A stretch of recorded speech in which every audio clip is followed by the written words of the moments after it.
Hello there, my name is Pink Critical, and if you've been here before, welcome back. Remnant 2 recently announced their first DLC and revealed a brand new archetype plus some of the archetype's gameplay. Let's watch the video, then we can discuss our thoughts and what items I think are a must to truly make the Ritualist overpowered. Let me know what you think about this new archetype in the comments down below.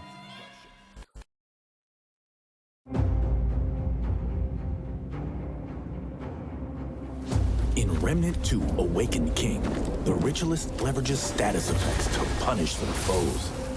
The Prime perk, Vile, makes enemies more susceptible to status damage and spreads their statuses to nearby enemies upon death. Using Eruption, the Ritualist detonates nearby enemies and adds insult to injury by dealing bonus damage to those suffering from status effects. To thin the herd, Miasma instantly applies bleeding, burning, overloaded, and corroded to all enemies within range. Lastly, Death Wish curses the Ritualists themselves. It forgoes standard healing and causes constant health drain, but grants a heavy damage buff and substantial lifesteal. As a master of pain and suffering, the Ritualist is an excellent archetype to challenge the Awakened King.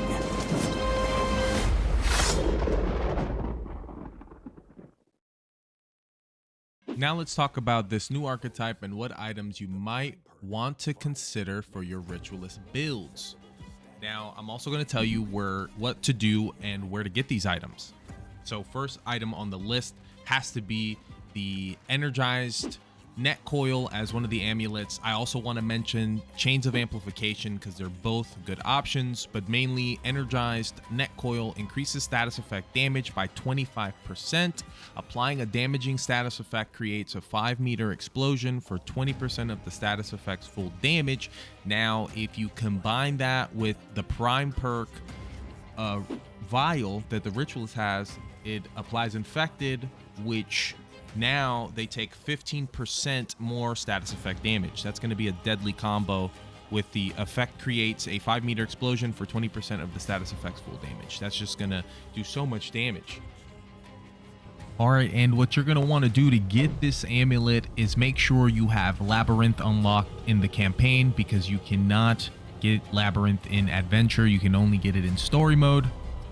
Then you're going to want to make sure you have the Fractured Ingress. You want to make sure you've moved up to the Fractured Ingress crystal spawn point. Then you're going to want to take a left. You can run past these enemies if you want, or fight them. Either or works. But then you're going to want to take this small little hole here, and you're going to want to crouch down. The enemies you're going to have to face past this point, you'll have to fight them because they're going to be in the way, or you can run past them and collect the item. Either or, but this is where you're going to want to get this item from. I decided to fight the enemies, and then this is where you get the Energized Net Coil.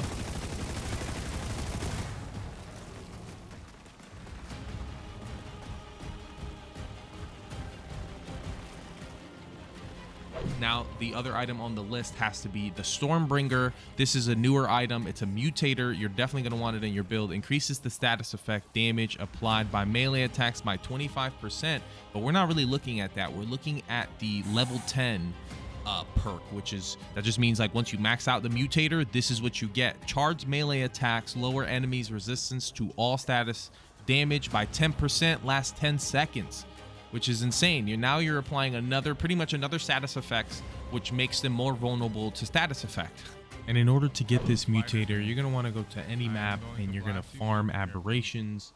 Aberrations are like random mini bosses that spawn on the map. The higher the difficulty, the higher the spawn rate is for these aberrations. And all you're going to want to do is defeat these aberrations. And once you defeat them, they will drop mutators. Now, keep in mind that you're not obligated to progress through the map. You can just sit at one crystal and pretty much just get an enemy and make the enemy just sit there until you get the sound of death, that gong of death. Then you're just going to want to sit there and see if it spawns. If it doesn't spawn, then you're going to want to do it again, rinse and repeat. I won't go into too much detail. I don't want to make this video long. That was it.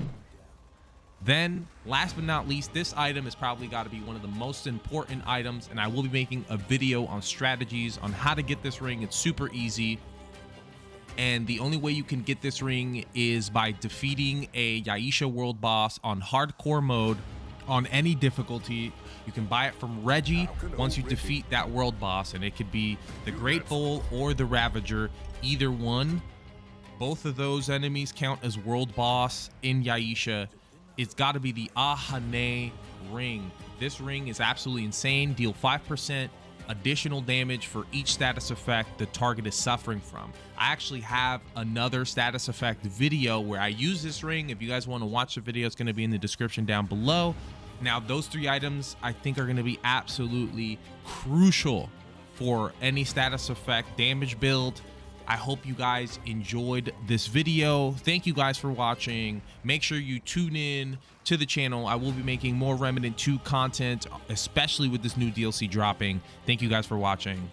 Peace out.